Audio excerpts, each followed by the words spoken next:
sunnah karena seorang wanita. Dan dulu ana rajin dan istiqomah. Namun setelah ana tahu wanita tersebut sudah menikah, ana futur dan sulit untuk bangkit. Dulu ana hafal matan-matan ringkas, namun sekarang sudah banyak terlewatkan. Mohon bimbingan Ustadz bagi kami, semoga Allah melindungi Ustadz selalu. Barakallahu fiik. Pertama, yang perlu untuk kita fahami bersama-sama, poin penting dan poin yang paling utama dan yang terutama dan teratas, hijrahnya seseorang itu adalah untuk Allah Subhanahu wa Ta'ala. Ya, bukan karena siapapun. Kalau seandainya seseorang hijrah karena Allah, maka Allah tidak akan pernah mati. Allah hidup selama-lamanya. Ya, maka tidak akan berubah kondisi dan keadaannya. Apa yang ada di sekitarnya.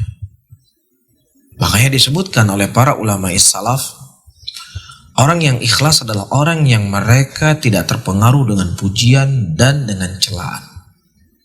Sanjungan tidak akan menambah semangat dia untuk beribadah. Dan cacian juga tidak membuat dia mundur dari dekat dengan Allah. Karena yang diharapkan adalah Allah, bukan sanjungan ataukah pujian manusia. Wallahu a'lam bishawab. Dari apa yang ditanya oleh penanya, saya mengingatkan diri saya dan juga penanya, hendaklah beristighfar kepada Allah, bertobat kepada Allah Subhanahu wa Ta'ala, karena ini dosa yang mungkin itu jauh lebih besar daripada dosa-dosa yang kita yakini itu sebagai dosa. Ya, berarti selama ini kita berhijrah, selama ini kita berbuat kebaikan karena si fulanah. Nah, ketika si fulanah itu ternyata tidaklah ya kita bisa raih apa yang kita cita-citakan, kemudian kita jadi lemas untuk berbuat baik. Jadi kita berbuat baik karena Allah atau karena si fulanah? Ya, jadi yang pertama bertobat kepada Allah, beristighfar kepada Allah Subhanahu wa Ta'ala, dan perbaikilah niat. Perbaiki niat.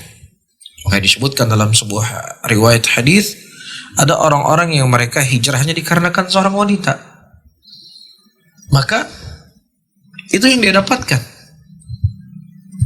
Ya, dan dia tidak akan pernah tenang dalam kehidupannya ketika seseorang itu berbuat sesuatu karena manusia. Nah, kalau seandainya si perempuan itu misal menjadi istrinya juga, belum ada jaminan dia akan bahagia. Karena serumah dia akan mendapatkan kekurangan-kekurangan dia belum tahu dari si perempuan tersebut.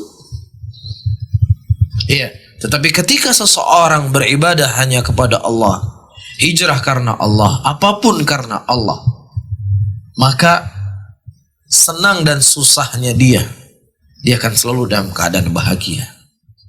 Kalau seandainya Allah memberikan nikmat kepadanya, dia syukuri nikmat tersebut, sehingga semakin menambah amalan solehnya. Nah, ketika Allah Subhanahu wa Ta'ala menguji dan mencobanya, ya, kemudian dia menjadikan ujian Allah Subhanahu wa Ta'ala sebagai jalan untuk dia mengintrospeksi diri dan dia merasakan Allah mencintainya. Dalam sebuah hadis Rasulullah mengatakan, "May yuridillahu bihi khaira yusib minhu." Barang siapa yang seseorang ya ingin kebaikan oleh Allah, maka Allah akan menguji dia dengan ujian. Jadi saudara-saudara saya yang bertanya, luruskanlah niat, perbaiki niat. Ya, karena ini merupakan bukan perkara yang sepele. Ya, ini bukan perkara yang kecil. Seseorang beribadah, seorang berbuat baik dikarenakan apa? Si fulan atau kan si fulana. Wallahu ta'ala alam bisawab.